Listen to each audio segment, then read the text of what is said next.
welcome to the Salt of the Gamescast. This is episode 138. My name is Nick Naylor. It's hot as shit in Utah. I'm joined by Jared Allen. Hello. You made it. I made it. I smell like some sort of pesticide right now.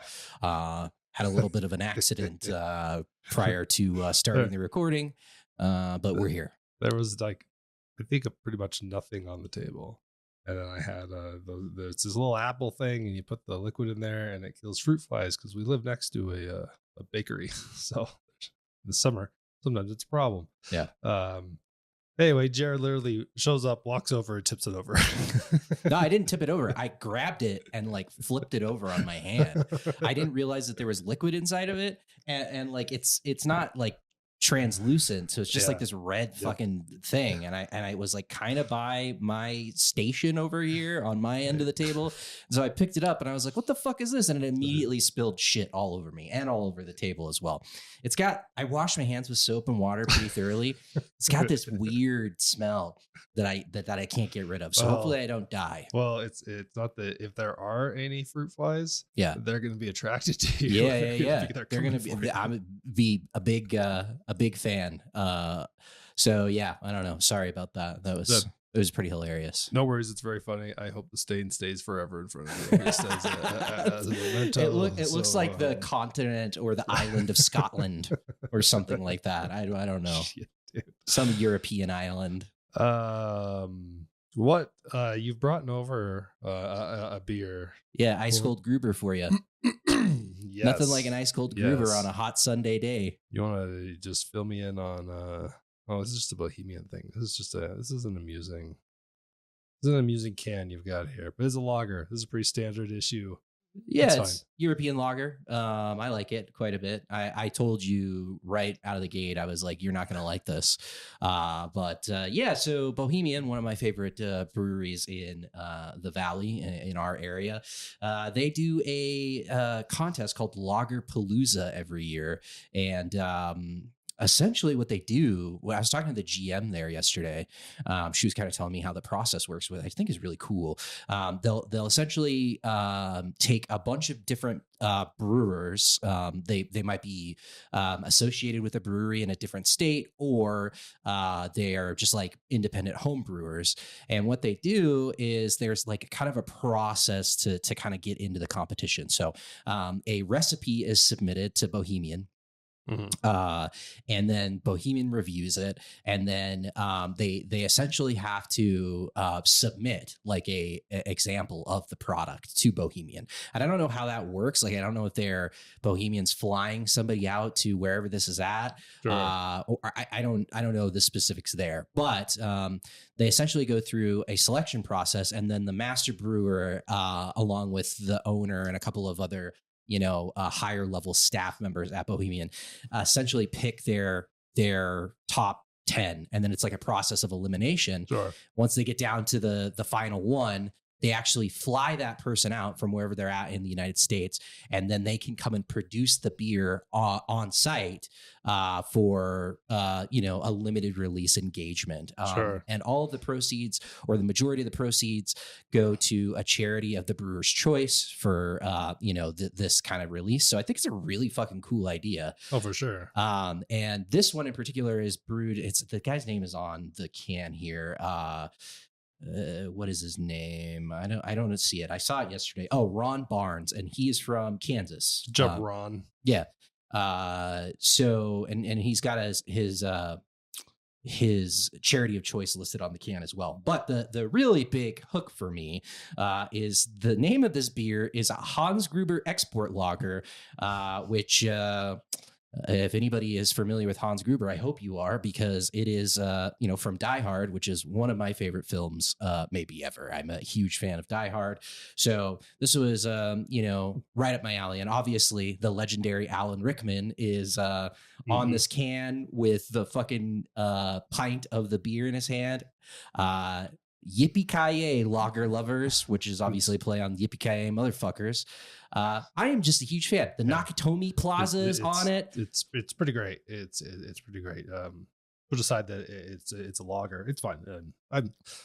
I could sit and I mean, most beers I can sit and have and be fine. I I'm think not like, ugh, like we need to make a distinction though, right? When we're comparing, like, lager is thrown around pretty loosely in like the domestic market. So sure. we're talking about like a Miller Lite is technically a lager. That is not this product, right? No. You get a little bit more here with something like this. It's a lower, alcohol content beer. It's only 5%, which is pretty typical for lagers. But I think that if you're thinking about maybe what this tastes like, it is not in line with some of the watery lagers that are pumped out by Sure. a large corporation. Essentially, there's a little bit more going on here. Yeah, those were the ones that you played drinking games with, Right? essentially. So, And you could probably play drinking games with this, to be fair. yeah, you'd be fine. But here's a question for you. Okay, I'm ready. I assume you've seen Die Hard before. I have, but I'm not going to tell you that I am a Die Hard a fan. Okay. I don't know that I have ever. I don't even know if I've seen them all. So You don't really need to see all of them. One is the best. You give me homework here. No, just watch one. Okay. Here's the age old question around Die Hard. And it's a Christmas movie. There's really only one answer. Yeah, it's a Christmas movie, 100%. In my opinion, my favorite Christmas movie. So yeah, big fan. I don't know how they got away with doing this. Obviously, Alan Rickman is dead, unfortunately. But yeah, there's just a lot of references to Die Hard on this can. Wonder who drives that, because like the guy made the beer, but like was his hand in that at all, or I don't know. Take it, maybe I don't know. I you would think they would, because otherwise it's not. You need that guy. Whoever made the beer should be like, oh, what do you want to theme it? And he's like, Die Hard. Yeah, it's yeah. like, okay.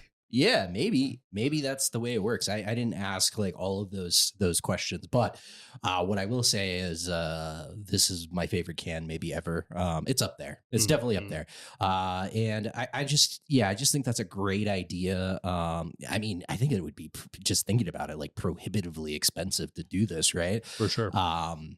But I think they're doing all right over there, over at Bohemian. I have never been there and been like, there's not a lot of people here. It's usually fucking slammed. So, yeah. But good exposure for people, and I hope they continue to do it. I'm sure they are going to continue to do this thing. So, kind of cool idea. I would think so. Cool. Well, I'll tell you what. I feel a lot better this Sunday than last Sunday. You had some people over, and we got into your booze. Got into the booze cabinet. Never ended the night. Yeah, that's true. And, you were at my house for a long time. And didn't feel very good last Sunday. Holy Lord. I noticed you didn't bring my stuff. That's unfortunate. Oh shit. Fuck. I left a lot of things there. I'm going to have to find some sunglasses. I gotta go driving tomorrow. No, I totally was like doing some stuff around the house today, and I was like, I gotta remember to bring that shit to him. And so I'm sorry. No, that was a very good time. We had a lot of fun. The main problem is that my wife didn't come by. So then since she didn't come, we didn't have a sitter, which meant I didn't have anything making me come home at a reasonable hour. And man, my body, it was not just a day. I was still not at 100% Monday. Not feeling terrible, but I was like, still a little slow moving. Yeah, I didn't feel great either. I mean, I think you left my place at like 3. It's too fucking late, dude. And we drank whiskey pretty much the entire time. I got to the point towards the end where I was like, if I drink more whiskey, I'm going to vomit all over the place. So then I was like, let's switch over to beer, which was probably in retrospect a poor idea as well, because I felt like a bag of shit the day after as well. Yeah, there was not a lot of movement going on last Sunday. So hopefully we cleared some space on your liquor cabinet so you can keep buying stuff. So yeah, let's hope so. I don't think we polished off any bottles, but we definitely put a dent in a lot of stuff. So sure. It was a good time. Thanks for hosting. Video game stuff. Mm-hmm. That's why we're here, Nick. It is. So for quite some time, for maybe almost the entire length of this podcast, we have off and on reference to Microsoft's Game Pass deal as a bargain, as it being like, generally, hey, that's a pretty good deal. You should, you can get your money out of that thing pretty easily. Best deal in gaming. I don't think that's like a controversial statement. Yeah. So that's they're doing their best to change our minds. And They're trying hard to really fuck everything up. It's not the craziest thing, but they're raising the price on it. And then yeah, I think the bigger offender to me is that they are splitting the service so that there's tiers now, and all the tiers don't get day one Game Pass, which now muddies the marketing message. So essentially, I think it went up to $20 a month or something if you want the ultimate. Yeah. And that's console and PC, so I don't even need that either.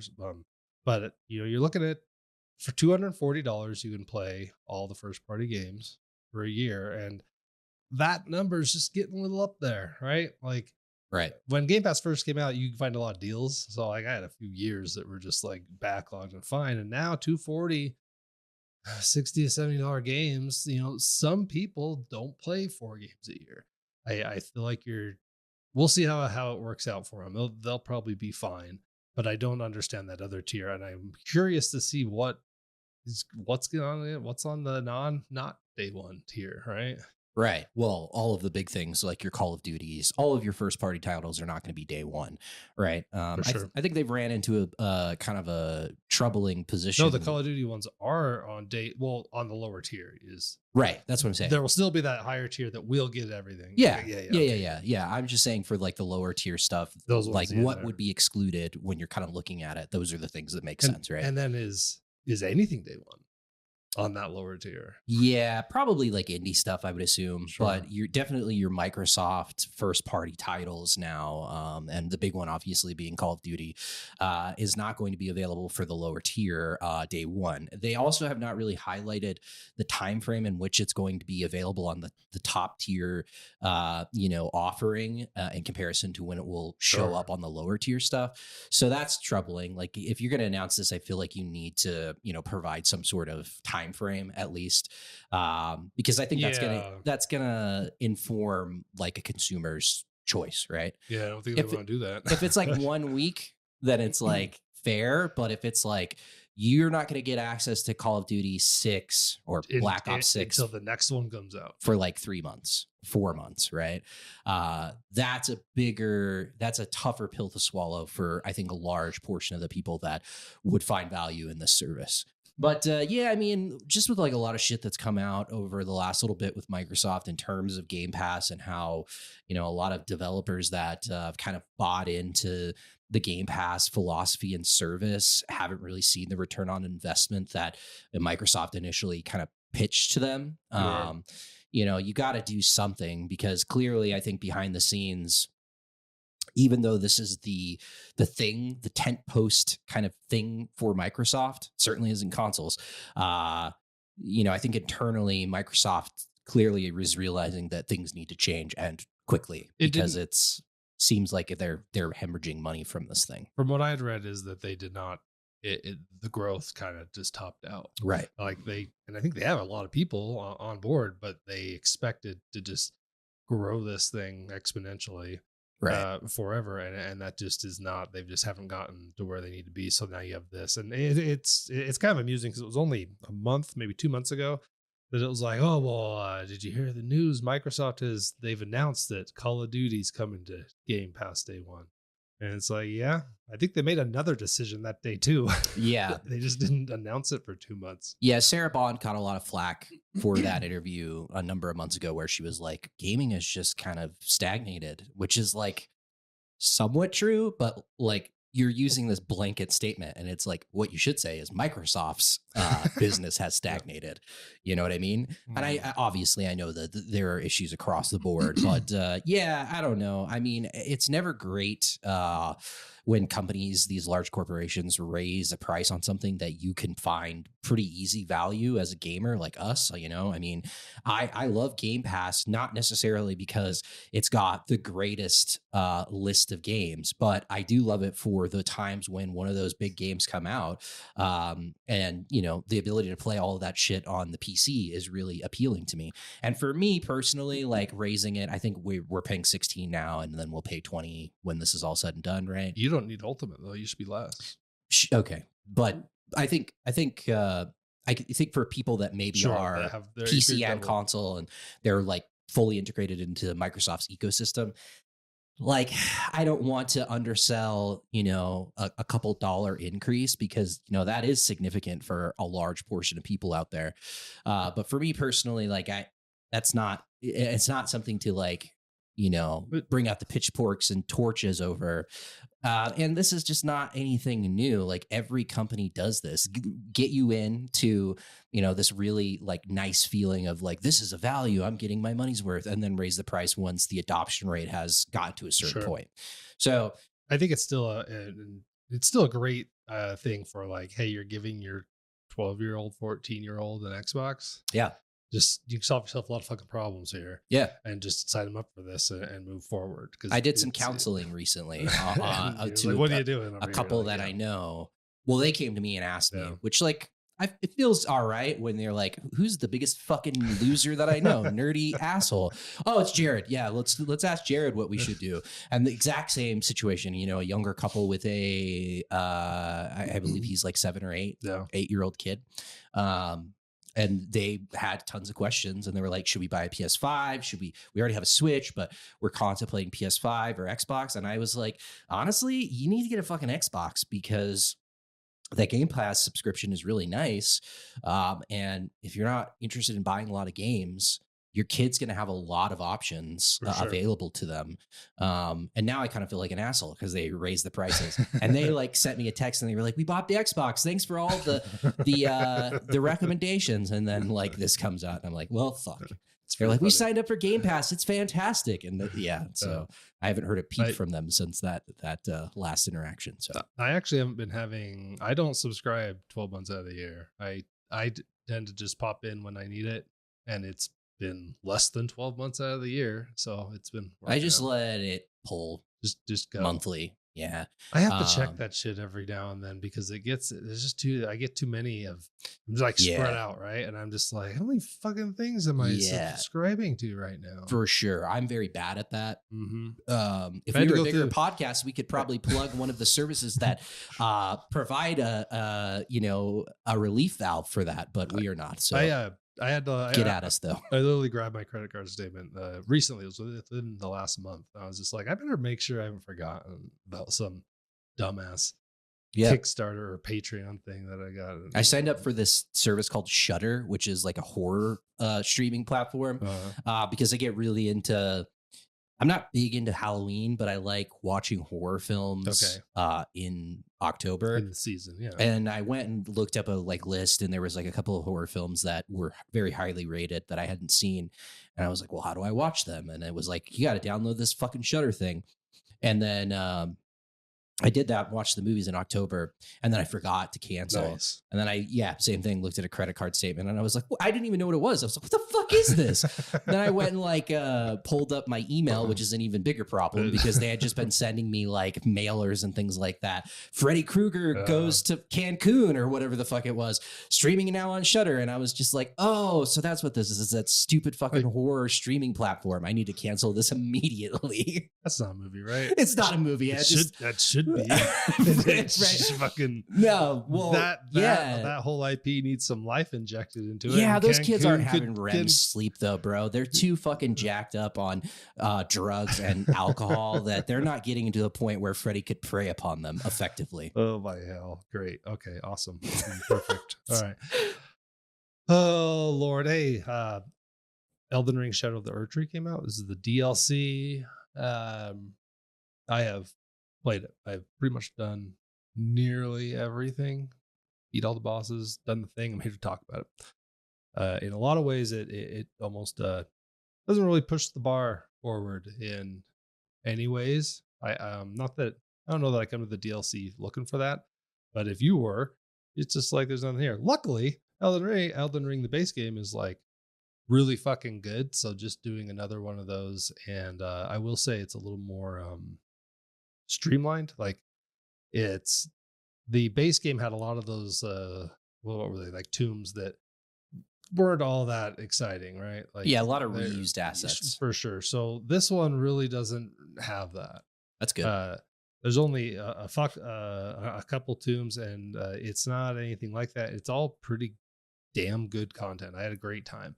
The one thing about it is it's you can't even access it till you're quite far. So I really got lucky here because I had a character. I played about 80 hours of the base game. I think I was level 120 or something. And Is that what they recommend? Is like 120 to start the DLC? I think so. Yeah. I think I was pretty much right where I needed to be. Probably only because I went back and put more time into it when I wanted to go do Millennia on stream. Otherwise, probably would have been in a bad spot to try to beat that game. But so you've got to have killed Moog, and I hadn't done that, but that was like a piece of fucking cake. So we were talking about it off stream. Is that not the boss that nets you the mimic tier? No, it is not, because Okay. I had the mimic tier Gotcha. before that. But it is in the underground, right? Yes, Yeah. yes, but like the lead up to it, like I was not impressed with. I mean, that's base game content, but it was just like, oh, I definitely, just from like seeing screenshots leading up to the release of the DLC, I was like, I'm pretty sure I fucked that guy up already, because I did a lot in the fucking underground, like a lot, pretty much everything. So and I did not. And I saw some people complain about him, and I didn't have it. I have a very good build, a very good bleed build that I used in the base game, and I was like, let's see how far this thing will run. So I got through that. Where I was going with that, if I had started New Game Plus, that would have really caused me some fucking problems, because he's deep into the game. right. I would have had to figure out how to mainline it, and then everything's harder. So I lucked out, because there's really no reason why. I mean, flip a coin on I finished that content and then just say, sure, maybe I'll do it one day. And I started it, but I hadn't started. So that was lucky, basically. But Yeah, I don't think I did either. They were like, because I didn't, the only thing surprisingly I didn't do in the base game was fight Millennia. So yeah. Well, and now I've just learned a lesson. Like the next time I'm going to really be hesitant to start a New Game Plus unless I really know I'm going to immediately engage with it, right, and make some progress. But overall, the setting is kind of this. I guess it's underground. It doesn't feel underground, but it's like the realms below or something. But it's gorgeous. It looks great. Those guys can really make some nice landscapes and vistas. Like you immediately come in, you're just like, fucking yeah, let's do it. There are like this is like a completely new area, correct? oh yeah, 100% new map. What's the name of the area?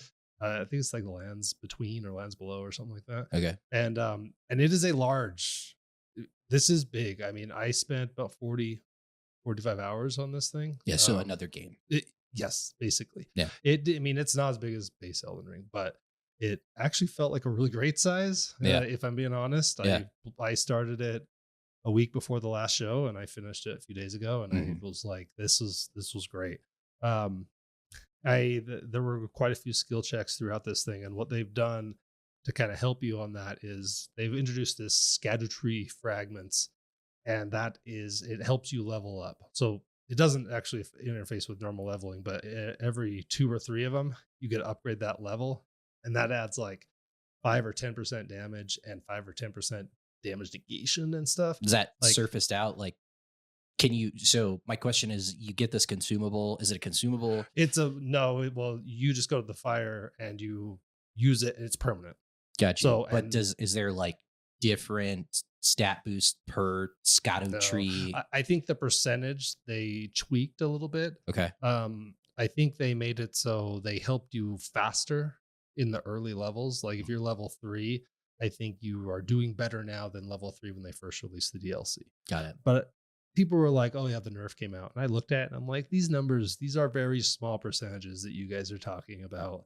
Right. What they changed here. Right. And it goes up to like level 20. I got to like 15. But it's a big deal. Yeah. I mean, it is absolutely swings fights. It's something you need to engage with. And the thing is, it just forces you to explore the world because they're just all over. There's a lot of them are at certain bonfires or sites of grace, I guess. And then they'll be in random places hidden and things like that as well. And then they have another one for your summon to upgrade that on a separate path. So all that's really good.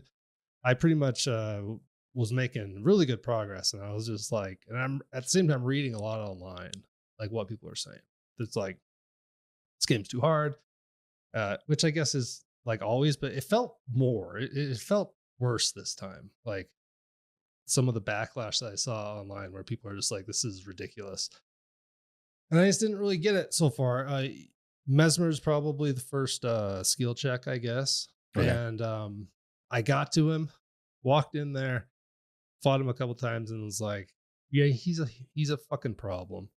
Um, I went and explored the map a little bit, maybe an hour. Mhm. Came back and probably beat him within 10 tries, Yeah. which isn't anything too bad. One thing I should note that they have caught on to is you walk into a boss fight, and I use my summons.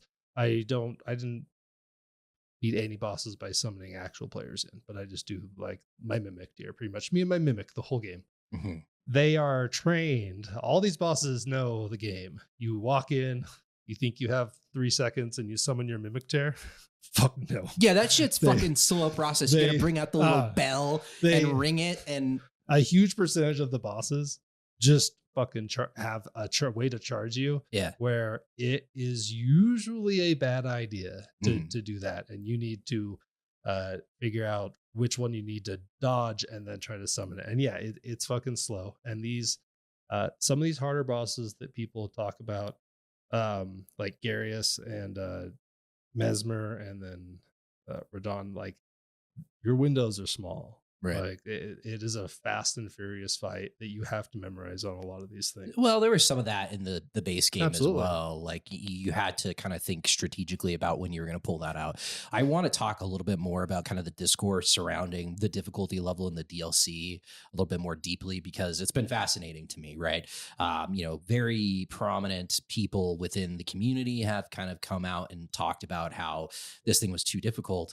And then you also get people on your side that are like, I think it's overblown. And I think it's interesting because something is clearly like driving them towards that. And I've seen some interesting kind of ideas or thoughts about why that might be. One of them being, the recommended level is 120, which is high. That's high. Absolutely. I'm pretty sure that I'm much higher than that because I ended at 170 something. Yeah, well, my base character I think is much higher than 120. I'd have to go look, but I just did like virtually everything, and really kind of just invested a lot of souls into my leveling. But yeah, like you get to that point, and there's certainly in the base game where you get to a certain level, and skill check bosses are not nearly as difficult as they once were, strictly based on you kind of leveling past that. And there's always like skill involved in a Souls fight, but you can definitely mitigate a lot of it by having a higher, stat base, obviously. I mean, there are some fights you have to memorize and some that you can get through just by being knowledgeable about how these games work. And the same applied to the DLC. Right. Absolutely. I will say there's probably 3 or 4 fights that I had to engage enough to say, all right, I got to learn how to dodge that. I got to learn how to dodge that. And then there were 20 other ones that I just was not really memorizing, just watching what what they're doing. I think I invested 120 to 130 hours in the base game, which probably led to me not really being interested in playing this DLC. But also, I think that there are a certain subset of people that are just like, I put so much time into this, I should be able to like breeze through it. And I think that probably brought a lot of this controversy up to the forefront. And then also I think, the idea, I get it. Like if you enjoy going in and beating your head against the wall and not using a summon, or not, if you're really struggling, bringing in another player to help you, and that's the way you want to play the game, like you have to understand that you're probably going to struggle a little bit more. And the idea of this like gatekeeping mentality where it's like, you shouldn't use these things. And it's like, they're fucking in the game. If they didn't want it in the game, it wouldn't be in the game. And like, I think Miyazaki and his team is a perfect example of like not really bending at all or adjusting to what the player base wants. I mean, they did do some changes, I know, at the beginning of the DLC's release to kind of make it a little bit easier, but by and large, they just don't really give a fuck. And the vision is the vision. And so this argument, I just hate it.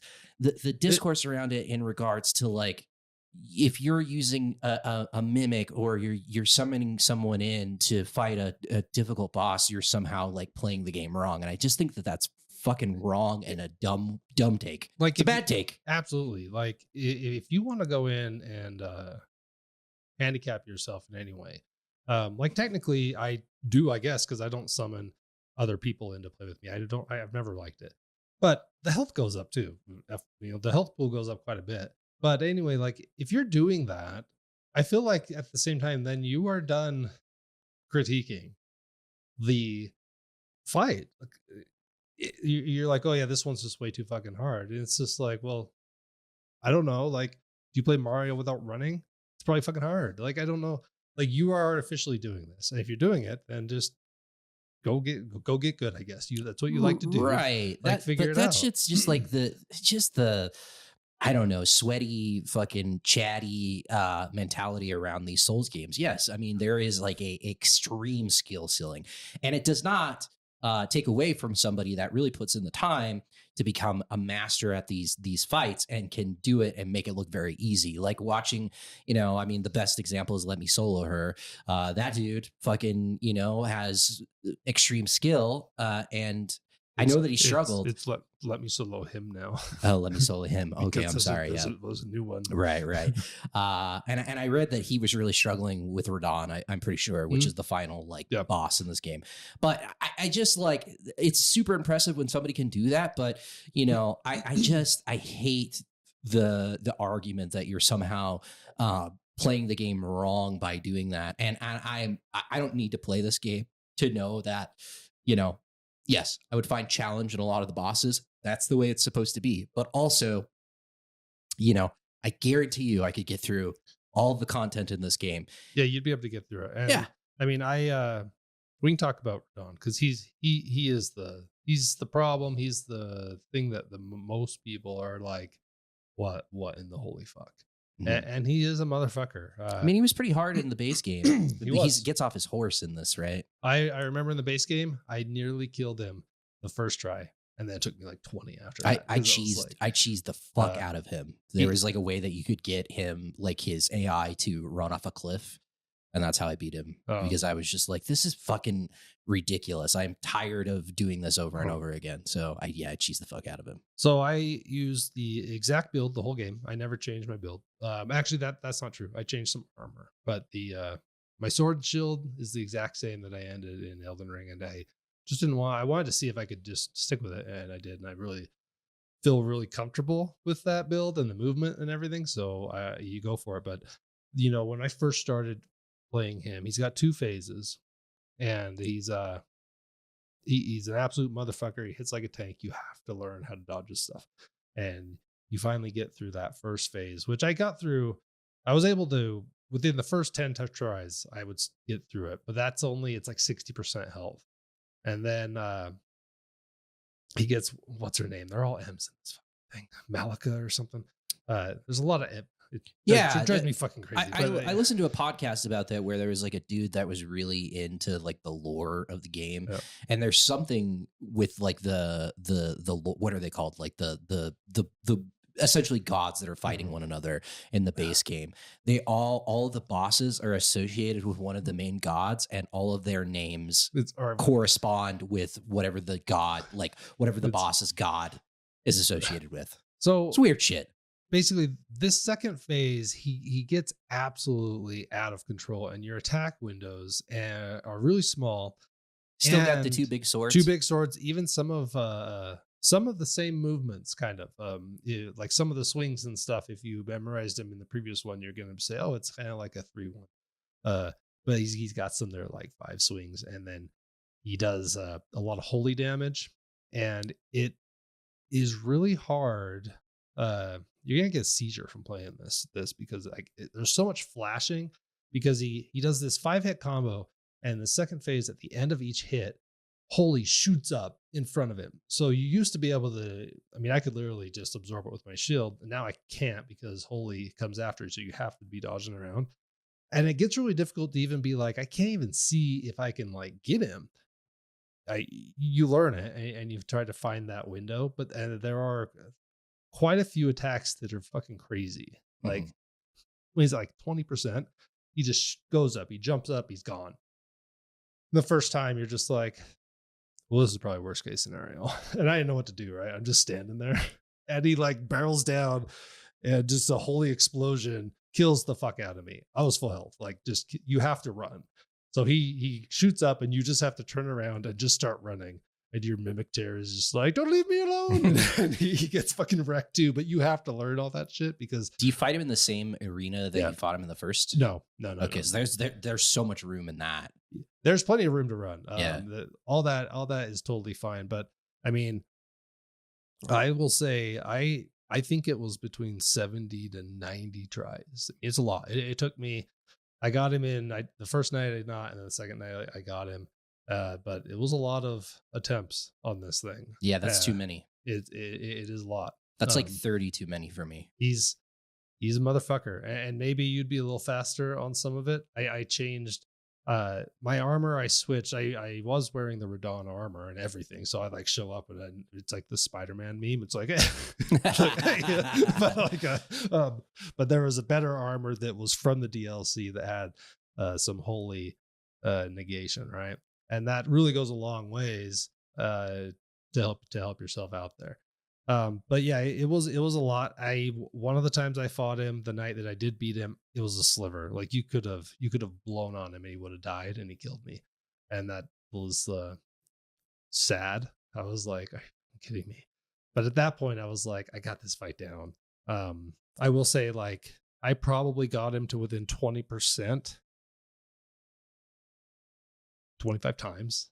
Mhm. But that end, Right. a switch goes off and you're just like, Yeah. he will not stop. And your windows are so, like, when I finally killed him, I had no health because once your mimic terror, he would usually die. He's got like 30% health left, and you just don't have a window to heal. And so I just like charged him at the end and somehow got him and was very happy I did. He's probably one of the harder bosses. I don't know. Melina is really fucking hard too, but once I used the mimic terror, I got her pretty quick. So maybe he's the hardest boss in the game at this point. There is another boss, this Erdtree avatar, and it's like this big tree thing.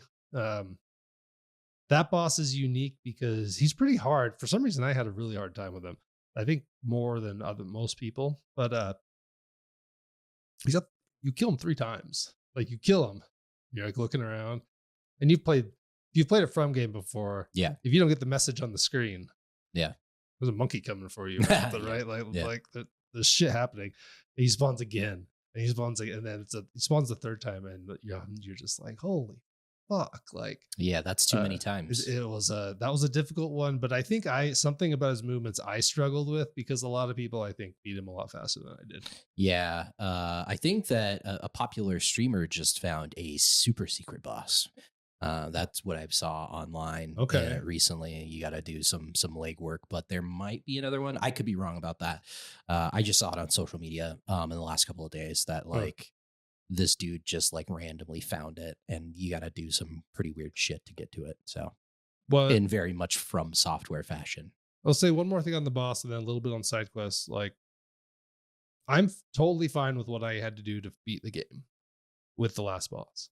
If that type of boss shows up 3 times throughout, then it becomes a little harder sell because you'd probably get pretty frustrated. Because I mean, it was a 5 to 6 hour roadblock for me. I mean, that's a pretty big roadblock, Right. But like presumably they're probably not going to do another DLC. They Like, this never is do. probably They already said that this is it. So it's like the fact that this is the last boss in the game, like it makes sense that it's super challenging, right? Yeah, and I don't know that. And when I've played a lot of these, there are some bosses in Sekiro that I think are easily just. I mean, the father is really fucking hard. You had to memorize all that shit. So I don't really know, but whatever. Glad I played it. I think it's a great game. It's just a perfect one of those. The side quests, it's like my biggest critique, and they're probably never going to change it because it's From and they do whatever the fuck they want. This shit's just stupid. It's just stupid. Like, and I actually wanted to kind of do some of them this time because it was a smaller experience. So I was playing, and then I was like, all right, well, like let's fucking, I maybe played 20 hours. I was like, better make sure, and that it's too late, right? It's too late if you've played 20 hours and not looked at what you need to do for side quests. So I was already like out of one because I progressed something. So that's just impossible. Mhm. And then one of the ones I went and did was there's this fucking tree lady, and this guy's like obsessed with her, and you go down and you like take her blessing and it kills you, and you're like, oh, well, shouldn't have done that. And then for the quest to pop, yeah, you do it 3 more times. Yeah, I heard And about that. and like what is the organic experience? What sort of psycho am I for me to figure that out? Yeah. And maybe there's a book somewhere that's like, hey, she'll talk after you die 4 times. I don't know, but I just don't think that that is fun. And it's like, if you want to do the side quests in these games, you immediately need to have something open telling you what to do. Mhm. And it's like, well, how many people are organically doing all the side quests? They are not easy to check the boxes. Right. It's that shit's just stupid, and you get gear from it. Right. Like some of the gear is pretty good. Well, yeah, I mean that's the nice thing about it. Like I've seen people complaining about it, which it's another odd criticism because it's like this is the way that this thing functioned in its base state. So like, why are you complaining about it now in the DLC? But I've seen people being like, I am doing all this content, side quests and things like that, and I'm getting like spells, and I'm a strength build, and I'm like, that's the way it works. That's the way it's always Oh, worked. yeah, that's Like you fucking are gonna get some things that are not relevant to your build. But the way that I thought about it during my playthrough of Elden Ring was just like, yeah, like if I ever, which will never happen, but in like some weird bizarre world, if I ever wanted to go back and change my build up, you know, I've got all of this gear that would make Well, that experience very nice for me. that's exactly what I think about, because if I was to do New Game Plus, I would respec and do a different path. Like Mhm. I'm straight dex. Like, yeah, I have all these magic spells that you get throughout the game. I'm not mad about it. I'm Right. like, oh, I'm just collecting shit. One day, I don't know. Yeah. What if you get to the end and you need a respec to get through a boss, which would suck. But I just think that I don't know like how we are shifting collectively as video gamers, but I just think that I did not have Elden Ring DLC is far too hard on my bingo card, to be honest with you. It's just weird, you know, because like surely there are extremely challenging experiences that if like you could compare the two between the DLC and whatever base level boss was in the base game, like there is a lot of fucking difficult experiences. Like I would never describe Elden Ring as a walk in the park. It was a breezy experience, you know. That shit is hard. I remember, So, what was it, a giant or something? Some giant up on the mountain was really fucking hard. I think I had fire damage or something. I had to like completely change my armor because I was getting fucking wrecked. the fucking knights with the tails, those things, like every Mhm. single time that I fought one of those, like there was just something about it. I don't know if it was my build or whatever. I just never really could get down their patterns. So I really struggled with those guys a lot in the base game. And yeah, there were like some more specific large boss fights that were really fucking challenging in Elden Ring and in every From game. So like I just don't, like, you're buying this thing, you know it's gonna be hard. Like I don't get it. I really don't. I am right there with you. As someone that was able to get through it, I don't get it. And I don't think I don't consider myself, if I was to go on Twitch and show everyone all my Elden Ring skills, no one's gonna be like, this guy fucking he's got it. Yeah. They would be like, he seems like a hot fucking mess. And if Right. I can hot mess my way through these games, it can be done. Right. Like, Yeah, for sure. So I guess the big question, unless you have anything no, else I you'd think like to that's add, yeah, is this the best DLC of all time? probably. I mean, I Yeah. don't, like, what is it competing against? Yeah, I don't know. Like, what? I mean, I guess that's a bigger question. I didn't really have the, anything like in Fi- the chamber to fire back at you. I was just Final, curious. Final Fantasy VII Intergrade that was a nice little thing, but that was not. I mean, that was fun. It But was I not. mean, it You was will. just like proof of concept of seeing how sweet Yuffie will be in the next game. I think it speaks to how bad DLC generally is.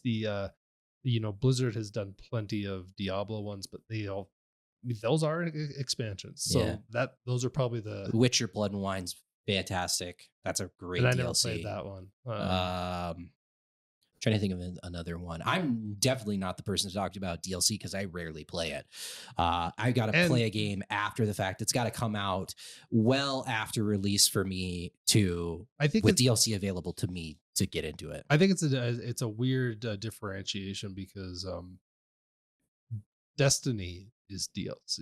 Like all those, that's the same price as Erdtree. Like Yeah, that's technically DLC. For some reason, it feels different. Maybe because of the style of game. yeah. I don't look at that and be like, oh, it's just like the DLC.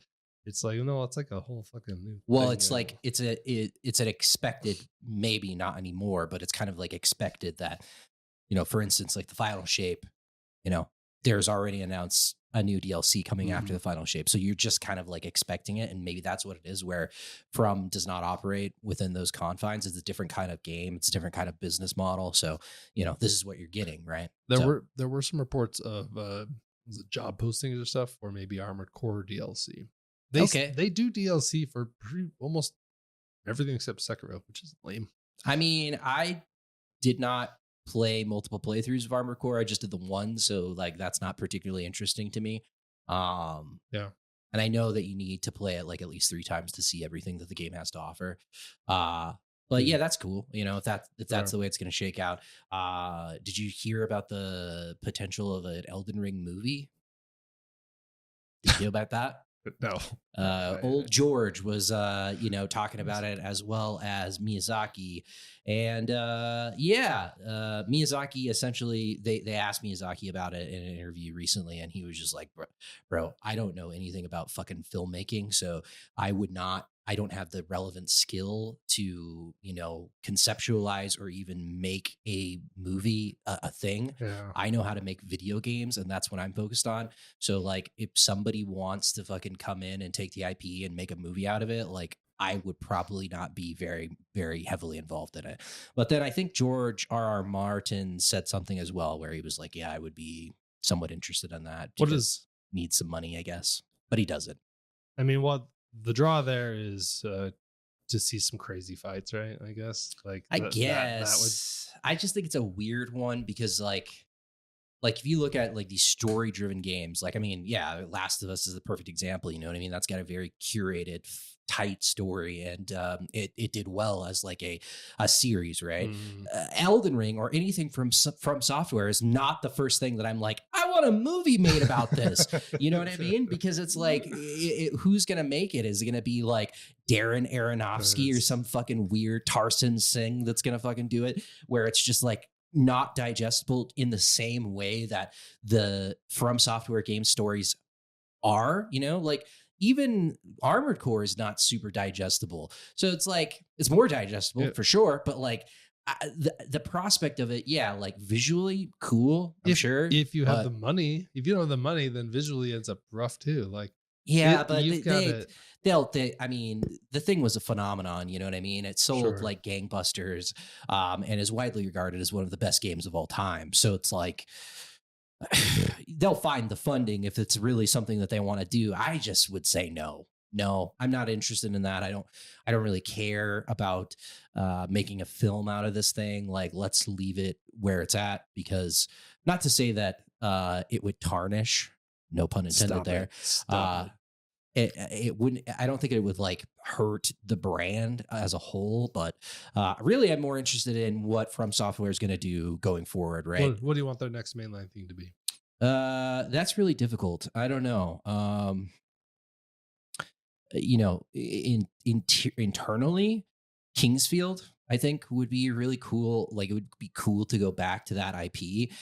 Those were, very primitive dungeon crawlers, like very Japanese centric dungeon crawlers, which, they still make those and some of them are good, but you would really have to update it in a pretty significant way. But I don't think that Miyazaki would stray too far from like the base formula of that thing. It's not really in his DNA. So that's probably really unlikely, but that would be what I would like to see them to be like, hey, we're doing a new Kingsfield game. We've got some really interesting ideas with it. Yeah. I think what I want is unlikely as well. Sekiro 2, not close. Like that's what I would prefer to play. Yeah, I mean, I think that would be cool. It's got the best combat system. Like I would I agree with that. Even if it's not called that, you that combat system, that parry deflect system in the next game, Right. whatever that is. Uh, Which means not open world like what Elden Ring, I don't think.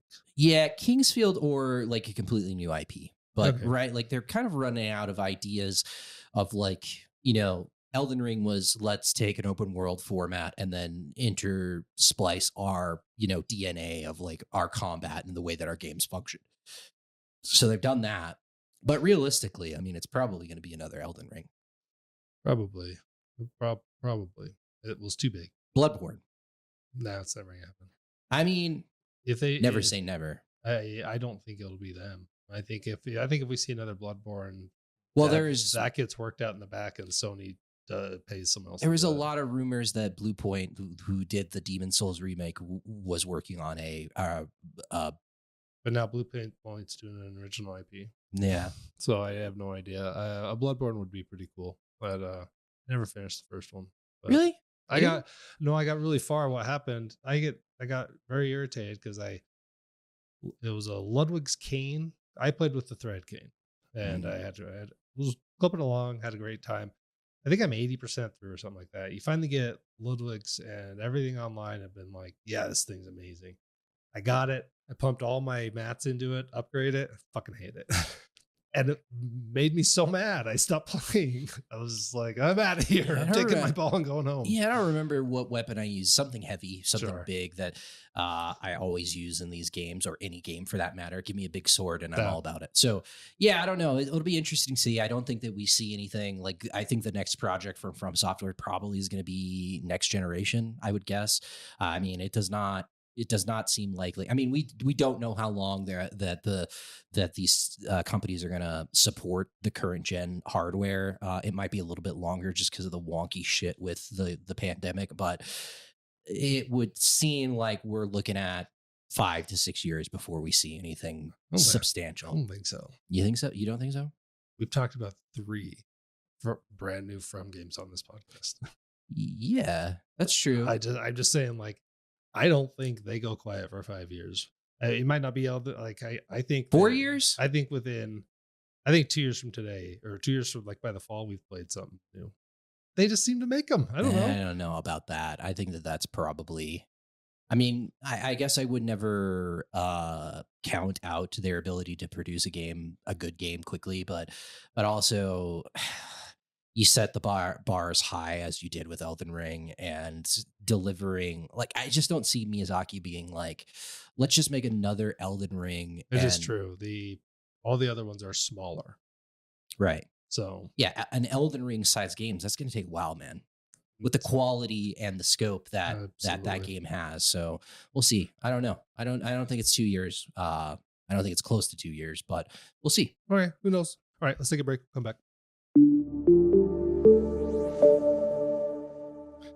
Okay, we are back. We got a fancy cocktail. Very fancy. Kentucky Buck. One of the people in the Discord Science Storm sent this in. It's very. I was making it, and I realized it's very close to a whiskey sour. Lemon juice, bourbon, simple syrup. That is essentially a whiskey sour. And then this adds some orange bitters and a muddled strawberry. And the other recipe actually floats some ginger beer over the top of it. It's fine with that. I don't think it's needed. And it just kind of dilutes the bourbon a little bit. But no coconut in this? No. Interesting. Nope. I'm getting some coconut vibes. Random. Okay. Yeah. Kentucky Buck is not the name that I would give this. I would give it like the Kentucky Mermaid, the Kentucky Pixie, or something like that. Yeah. It's very fruity, and it is absolutely fucking delicious. Yeah, it's I mean, if you are close to a whiskey sour, you're on the right path. All right. Yeah. And I've been having a hard time with a lot of the whiskey cocktails because a lot of them are quite good, and then it's just like, but does it even? What's the point? The whiskey sour is so good. I think this one, I would maybe prefer to have this out in the sun. The strawberry's nice. The bitters are nice. Dude, it's so good. It is incredible. I think this thing is doing a lot of great things. This is one of the better cocktails we've had in a long time, in my opinion, especially because it's hot as shit For out sure. here right now. So I think it's hot as shit That's, everywhere. I that's think what that's just a blanket statement. I've just been looking for, summer drinks, things like that. I'm Yeah. still I did some googling for the pineapple. I'm still working on that. But The the 99 99 pineapple. pineapples, yeah. Yeah. Uh, Take your time. I need No some I rush. need some ingredients, but I've found a few things. But last weekend I made another one that was not that much different than this, except it used lemonade. And I think where I fall on it is I don't understand the use of lemonade in a cocktail when simple syrup and lemon juice exist. I think that's lemonade, uh, more or less, right? Yeah. Um, Just like a lot more sugar in lemonade. Basically, yeah. So it's having a good time over here. We've done a lot of whiskey ones. I'm gonna switch it up a little bit. Let's do it. I need to order some little umbrellas so I can make some frozen drinks, and we Yeah. can really have Yeah. we'll change all the pictures to beach theme. Yeah. Just Absolutely. Like Cancun. Persona beach episode. We could do the Final Oh, that was Fantasy beach episode as well. that would be really fucking funny. It Every would be. game that's ever had a beach. Yeah. It'd be a lot of work, but it might be worth it. Stay tuned. Xenoblade has beach outfits. God. Yeah. But they're on like the Wii, so they look pretty bad. It's a very very Japanese thing to like, if it's an anime or video games for that matter, it's like, we got to have a beach sequence, which it's like, okay. Well, every Persona. Yeah. 3 has one. I don't think I'm pretty sure 4 has one, because I remember one of the characters, no one thinks she's cute, and then they're just like, she comes out in a bikini and everyone's just like, whoa. And you're like, this is weird. Yep. Pretty typical fucking story arc there. The homely Yes. chick is actually a banger. Stacked.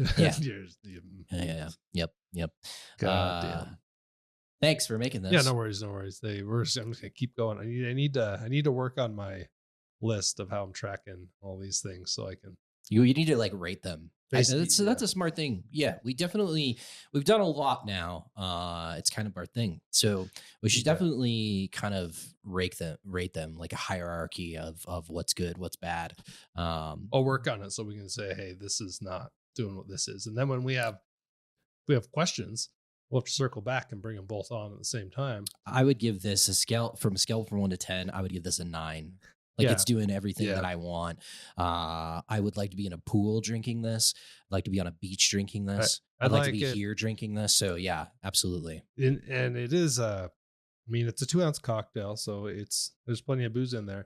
The don't really taste it. No, that's what I'm saying. The problem is I want this in like a 32-ounce Stanley mug. Yeah. Just really get Fuck going. yeah, man. You're like a mason jar. Absolutely.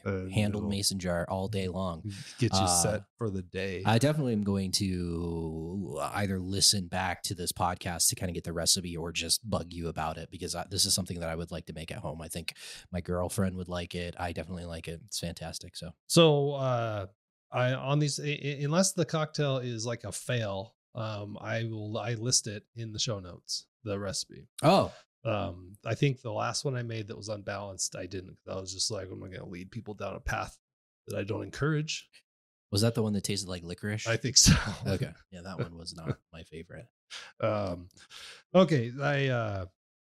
What you been playing? What is this? 1,000 times that 1,000x resist. Yeah, 1,000 times resist is what I think it is pronounced. Okay. Like, there's been some questions about that, but I'm pretty sure I did like a temperature check, and it seems like that's what most people are saying. This is how it's pronounced. So this thing is from a smaller Canadian studio with a large contingent of them being Asian, Southeast Asian, East Asian, Central Asian people, right? A lot of them are either immigrants themselves or second generation immigrants, and so what the game is really, realistically, it is not far away from a visual novel. There's not a whole lot of game here. It's just a very tightly told story. And I will say I played some visual novels. I think we've been on record here saying that they're probably not either of our favorite genres of games. I think the only one that I've done is the Virtue's Last Reward. Is that the Yeah, and I would say that this and those ones have some mechanics, right. This has some mechanics as well. There's some light puzzle solving here, and some weird like teleporting platforming here. Weird, But that's okay. really largely what you're getting from a gameplay perspective. So, I mean, most of this game is just going from one kind of point to the next. I really needed a palate cleanser because I've been diving deep into still playing a lot of Destiny, and to check off some boxes.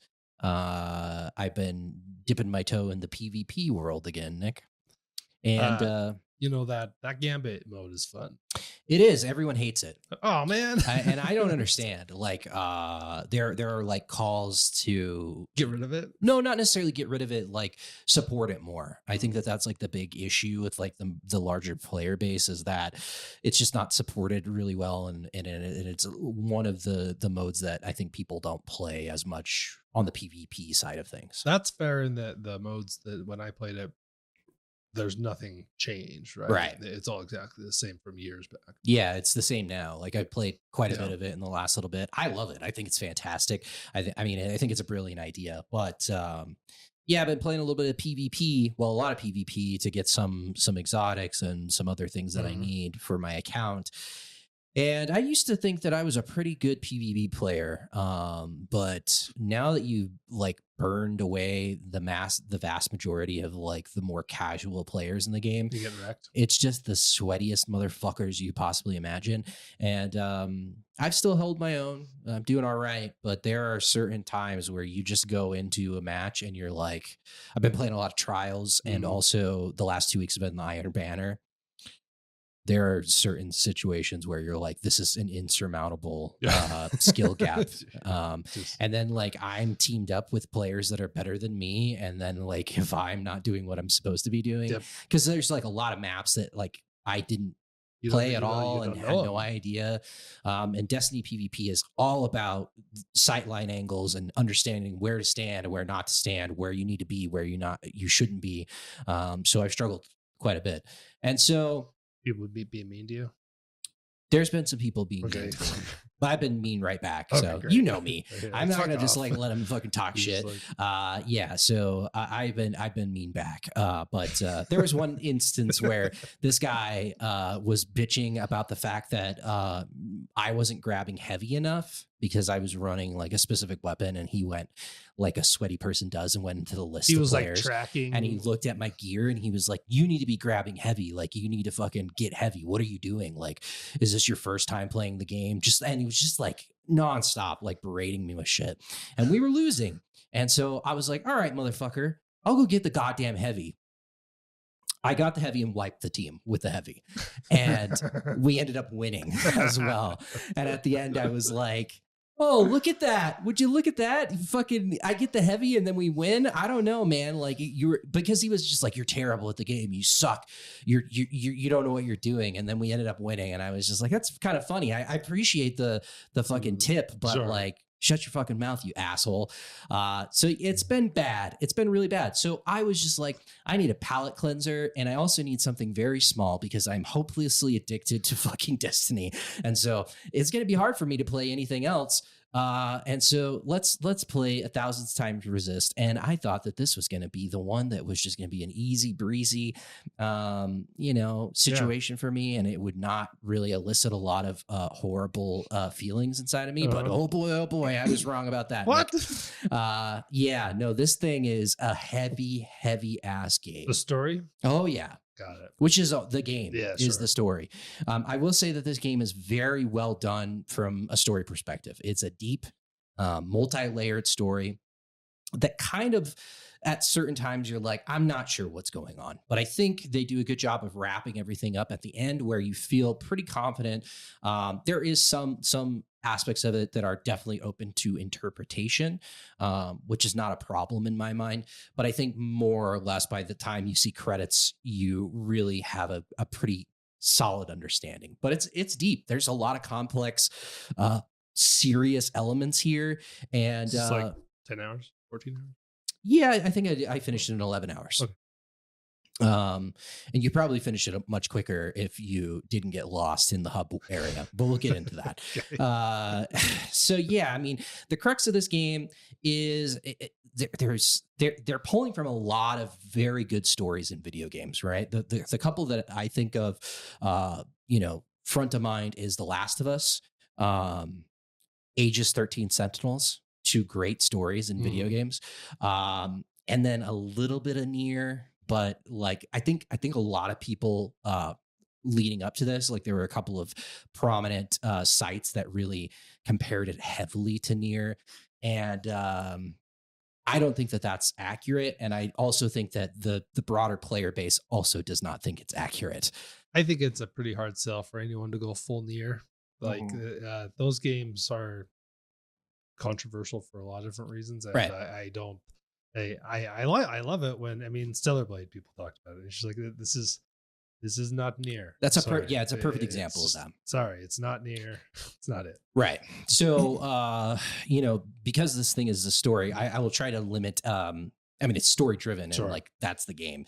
I'll try to limit spoilers as much as possible. I would recommend anybody that likes a good story in a video game to play this game. Like just out of the gate, I think this is a fantastic story.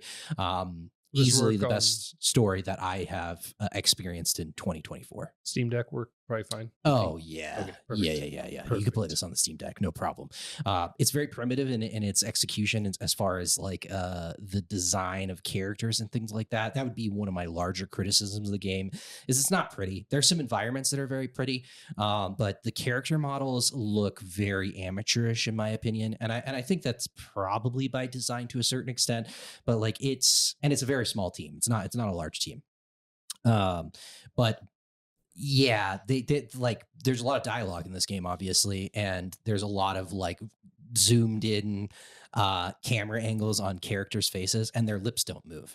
So the dialogue is there, and the voice acting is very incredible, and it's no one that you would know. I think that they all did it in house with people that work at the studio. Nice. So kind of the same thing of Hellblade, where Senua is she get in worked here. at the studio. It's the same thing here, where it's all members of the studio, so they have very unique voices. But I think that they do a really good job of delivering the lines. None of it feels like, oh, you're amateurish at this, and it's all well done from that perspective. But yeah, the character design and the way the characters look is really bad in my opinion. It does not look great at all. But yeah, so I think that the story is essentially a pandemic story. So lots of through lines between what we experienced with the global pandemic and this game, right? There's this celestial, event where these, I guess, aliens come down, and they start infecting people with this disease that essentially makes you like cry all of the water out of your body. You cry it out and you die, right? And so that's Damn. how it affects you. So when you start this game, you play as this character called Iris at the beginning, and she is a immigrant from Hong Kong, and she's living in Canada and with her parents. And this pandemic hits, celestial pandemic hits, and people start dying left and right.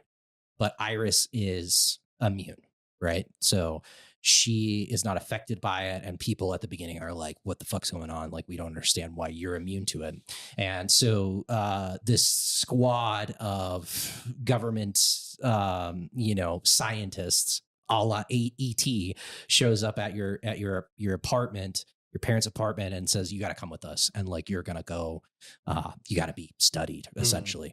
And a lot of it kind of a lot of the story centers around her experience in this facility, kind of being tested. And this game spans centuries, right? So the story is very broad. How many different characters do you play as? You play as 3 different characters. Wow. Throughout the story. But the story spans literally centuries of time, like pre-pandemic to post-pandemic.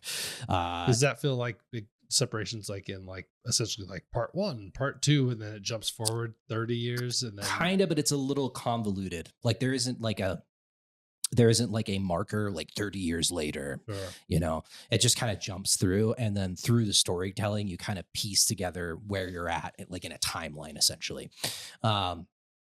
And so yeah, the crux of it is they get to a point with this research with Iris where they start to decide to try to clone her, right? And so they use her DNA to start cloning exact replicas of her. This organization that works for the Canadian government, I'm pretty sure.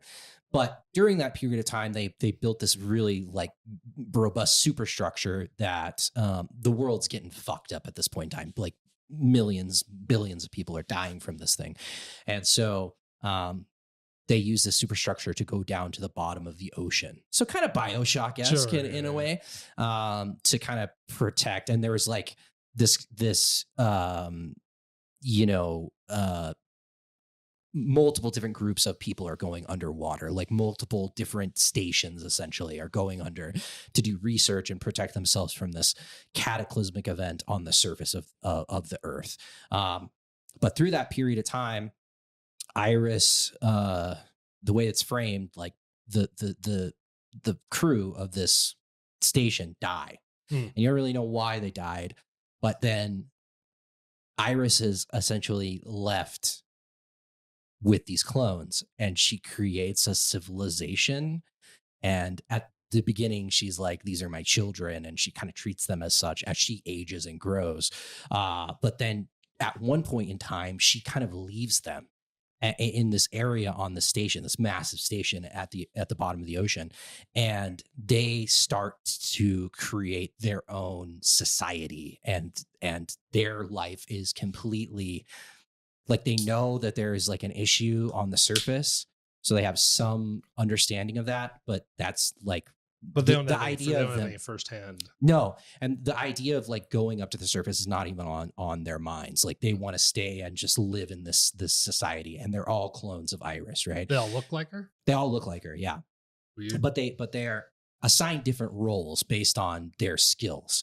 So there's like fixer units, and then there's knower units and watcher units, and really where the game starts getting very interesting is you take control of a watcher unit, and she's kind of piecing together what's going on around her in this station. And then there's like a lot of existential questions about like, is this what life is, and is this really all that life has to offer? And it's a very class-based system where there are upper crust units that kind of are more privileged than these bottom tier units, right? So they've created this like full society that mirrors our own in a lot of ways, right? Interspersed with this is this is a very hard game to talk about, by the way. Like, it's one of those that like, I'm not doing it justice. You got to go and fucking play it to feel it all. Visual novels in general are like that. Or puzzle games as well. There's a puzzle game I don't know how to talk about on this show. I just haven't, because I'm just like, oh, I'm gonna fucking tell you. Like, I just don't. Yeah.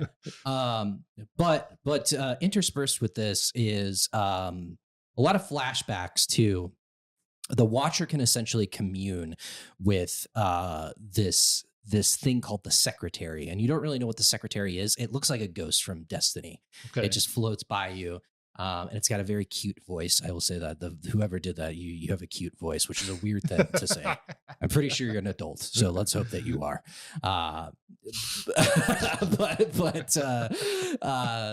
Yeah, like it's a lot of dialogue between the watcher and the secretary, but then you get into situations where at the beginning of the game, there's this character called the principal, and she essentially runs this station, right? And the all mother is Iris, right? And she has removed herself, like I said, so she's in this different area. And once you get to like a certain level of communion, you get on this train. Once you've like enlightened yourself, essentially, you get on this train, and then you're going to the all mother. And in this society, this is like the number one thing that all of these clones are looking to do, right? They want to get on this train and go to the All Mother, because they have become enlightened, and it's almost like a religion. Like the All Mother essentially serves as like this god to these I characters. fucking love books, games, movies that use names like this shit. This is like stupid. Like Matrix. At the end, they get these. I'm the architect. Yeah. I'm just like, fuck yeah. Yeah. And what's the ladies? They go see the. Fuck, I don't remember. Anyway, the Oracle. The Oracle. Yeah. All that shit. Those stupid words. Yeah. It's just like feed it into my veins. So yeah, something about it. It's pretty good. So yeah, the game starts with you as the Watcher, and the principal runs this facility. Mind you, everybody looks the same because you are a clone of Iris. That makes game development pretty nice. Yeah, for sure. Absolutely, it does. I mean, they wear different costumes. Great. and they're like Power Rangers. They all have like a different color. So it's like orange, green, blue, pink, you know? Yeah. But as the Watcher, you go and commune with the secretary with these different units, right? Like these different type clones, and that's the basis of the first part of the game. And during these sequences, you get kind of a piece of what happened prior to the pandemic, prior to the aliens coming down to Earth and causing all these issues. So you're essentially like in the room, like fly on the wall, watching these sequences with Iris and how she was living her life prior to this cataclysmic event happening. And that's really where the majority of this story, I think, where the crux of the story lies, and the vision of this team. Finding out what happened. Yeah, finding out what happened and what got Iris's family in the position that they are in, and how they got here, right? And so this is what resonated with me the most, because I have family members that are connected to Hong Kong. I've been to Hong Kong myself and seen it, in a state that it is not in now, and seen the beauty of it and how great it is as a place. And really, this thing is very much a political statement of the kind of vice grip that the mainland Chinese government is putting on Hong Kong. And there's a large amount of the story centered around the umbrella protests or movement, which was a pro-democracy movement in Hong Kong that saw tens of thousands of people protesting in the streets in Hong Kong to prevent some of the Chinese government's, mainland Chinese government's policies to be kind of forced upon them that are very non-democratic. Sure. Right. And so it's very heavy from that perspective. And based on the kind of makeup of the studio, it's clear that this is like a big, I know for a fact that some of the people at the studio dealt with this directly. They didn't just make up a work of fiction. Like, no, it's fiction, but like there's undertones. So Iris's family has fled Hong Kong because it's in the near future. So her parents would be like young age during the protests, which the protests took place in 2016 or 2017, I believe. I might be a little off on that, but somewhere around that period of time. And so it's like in 2040 where shit starts kicking off, but they flee Hong Kong because, as real as it is it's kind of a hopeless fight, right? And they both realize that there's no future for them to have a voice democratically in Hong Kong, so they flee, right? But there is a lot built up around this. There is so much built around the parents and Iris kind of moving and being immigrants in a new country, right, in Canada, and how she kind of integrates into that society. There's a lot of sequences with her in school, kind of not necessarily getting teased, but just not really understanding exactly, because she's an immigrant, right?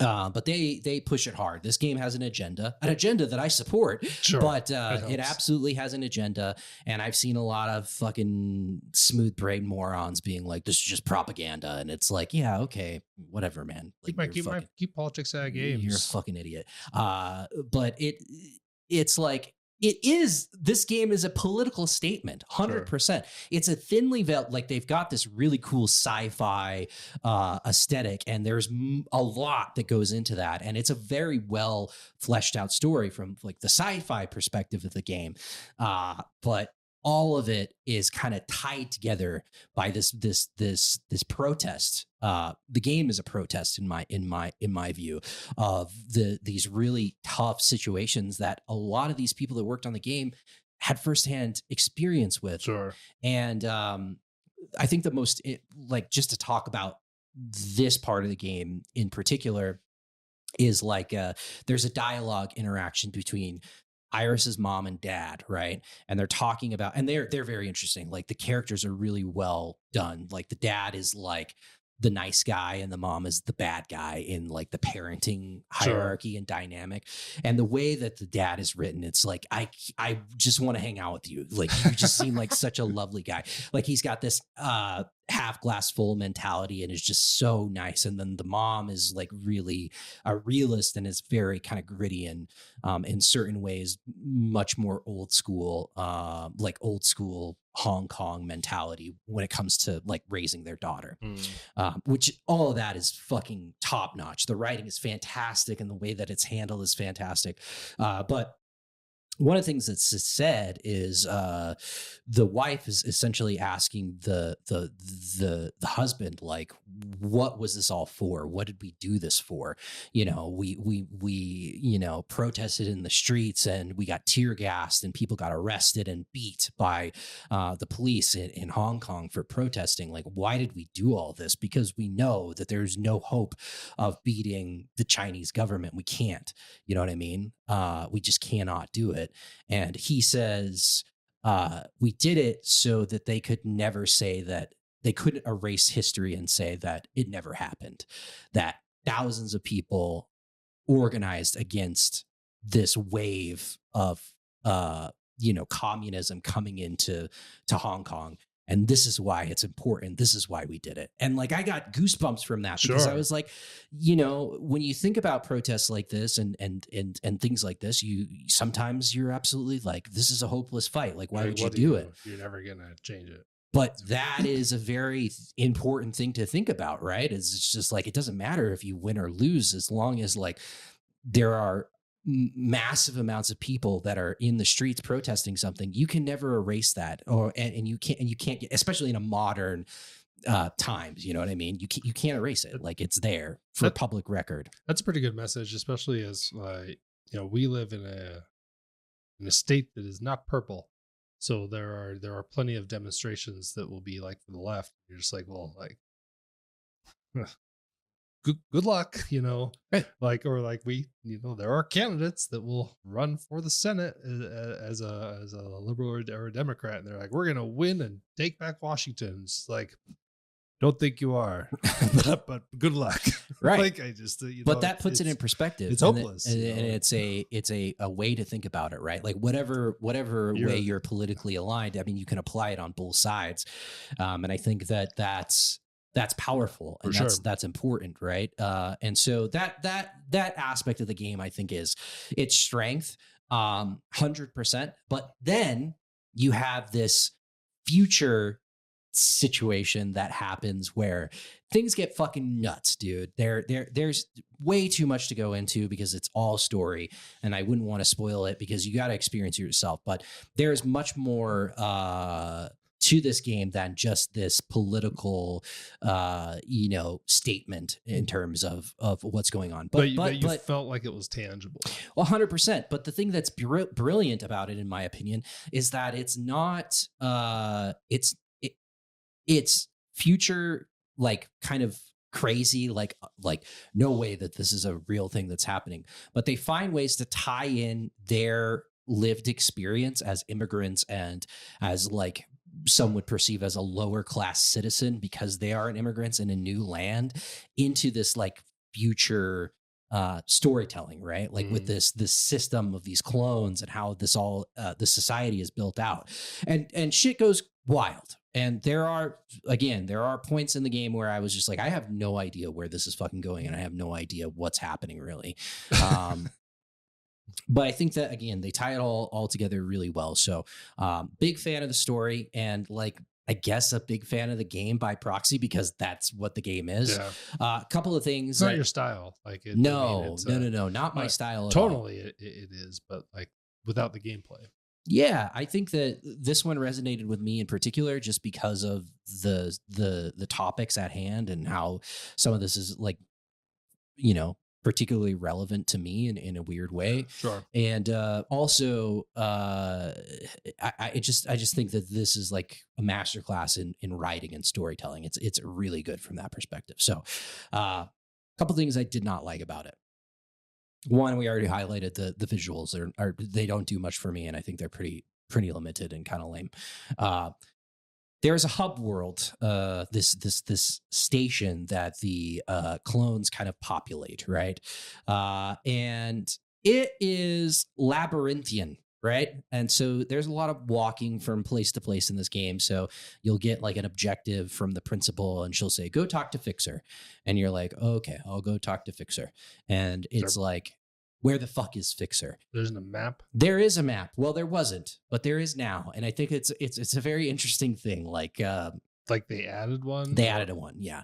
But the way that they added it is hilarious, where they were getting a lot of flack from the community being like, I have no idea where I'm going. This fucking it's a circular environment. It's just a big circle. Yeah. And it's 2-tiered. So there's 2 floors, right? But in the middle of the circle is this like giant pavilion that is just there's lots of corridors that spread off and break off in the middle. So like if you can get to the perimeter of the circle and you can find staircases, it's pretty digestible. But the game wants you to go into this like pavilion area, and it might as well be a fucking maze, because there's just like pathways that lead to nothing. You'll get an achievement. You'll be like, you found the crow's nest. And it's like, great. I don't know what this has no bearing on the story. And there's nothing in here except like a couple of gravestones. And I'm like, I don't know what this is. And it's like, cool. I'm glad that I found this and got the achievement. But also I just need to go to fucking Fixer, and I just want to get to her.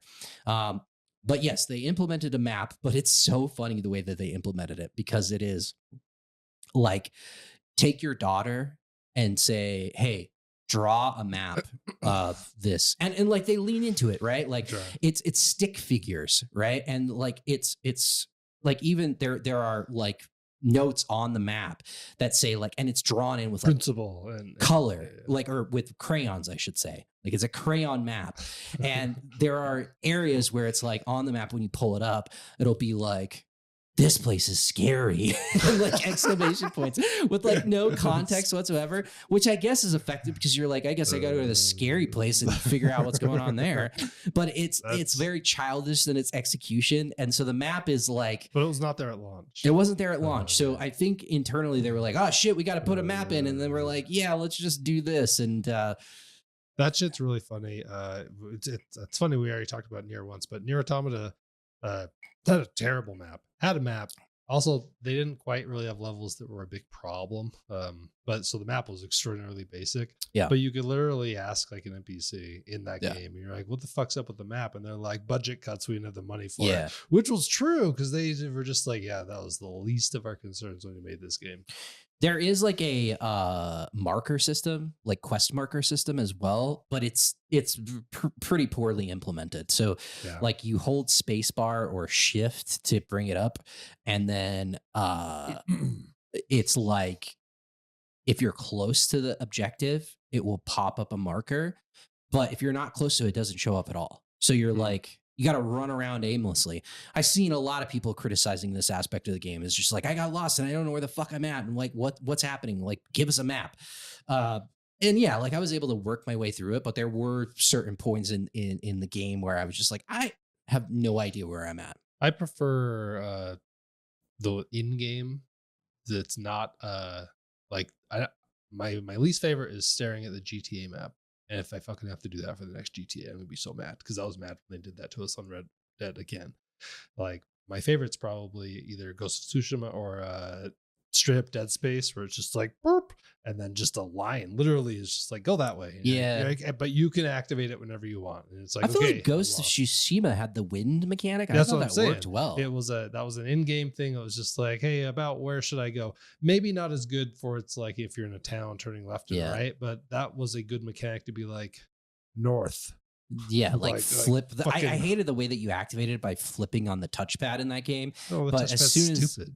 When the wind blows and like the cherry blossom leaves blow in the direction you need to go, that's cool.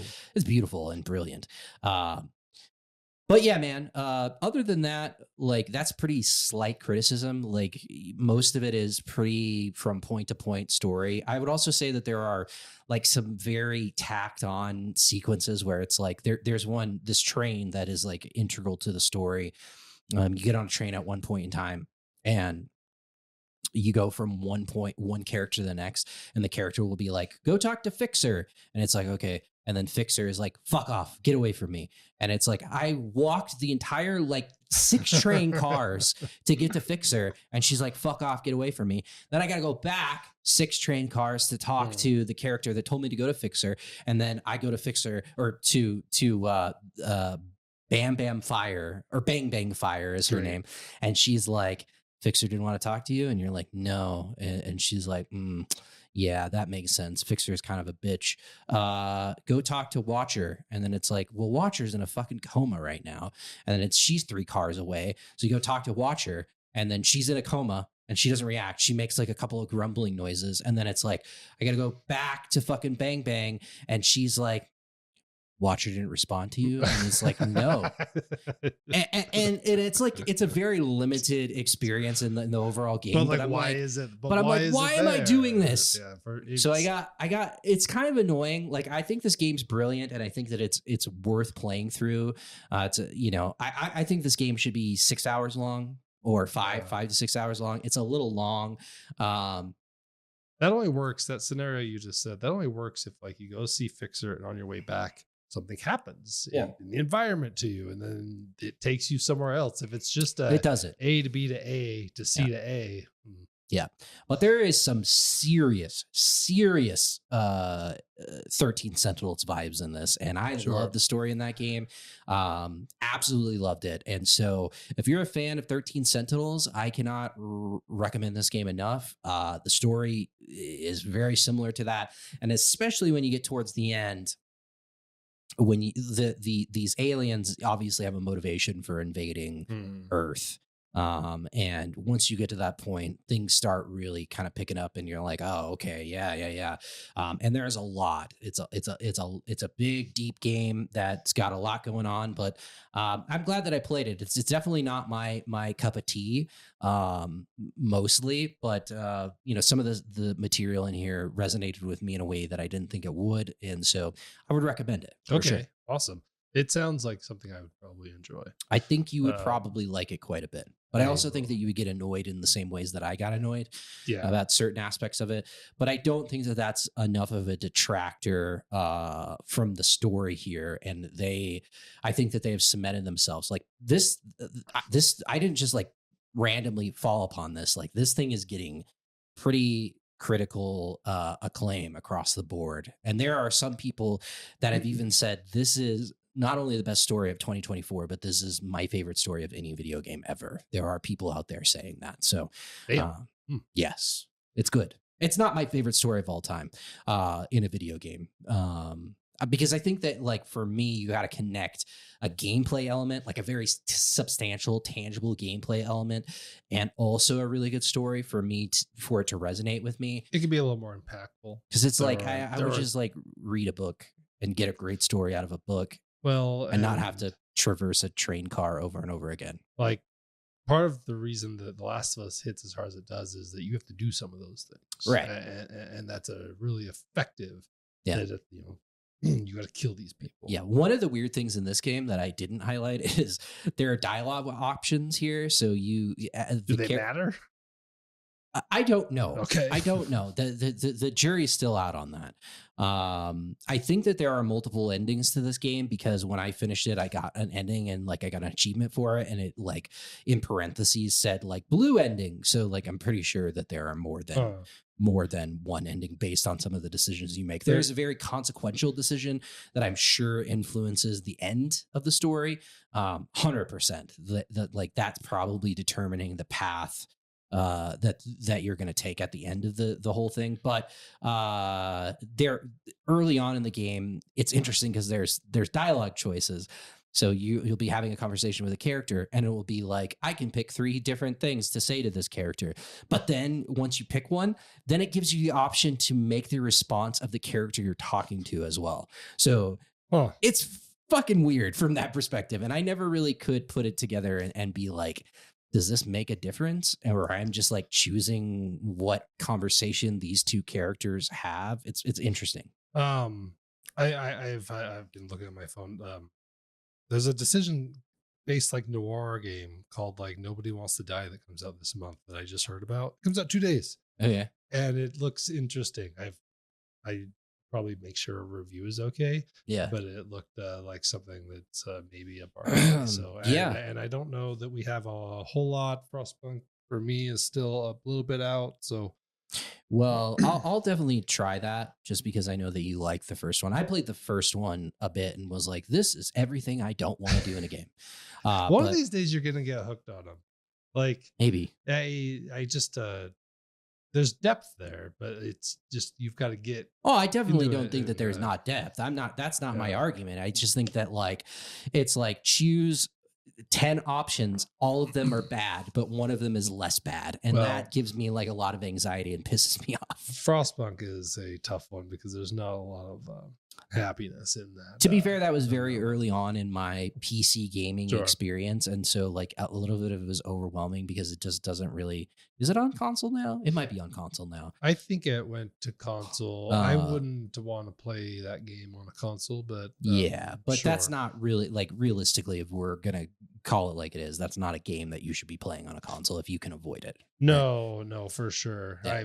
I've been playing just like Stellaris, and I've been playing on Steam Deck and then on my PC. And as soon as I get with the mouse, I'm just like, it's supposed to be here. Yeah, so that I have more time. Yeah, but yeah, I mean, the turning over a new leaf in 2024, Jared is here to stay apparently. So checking it out, everything's on the table. I'm just using that as an excuse to just play as much fucking Destiny as possible. We're gonna play The Witness next week. It's gonna be crazy.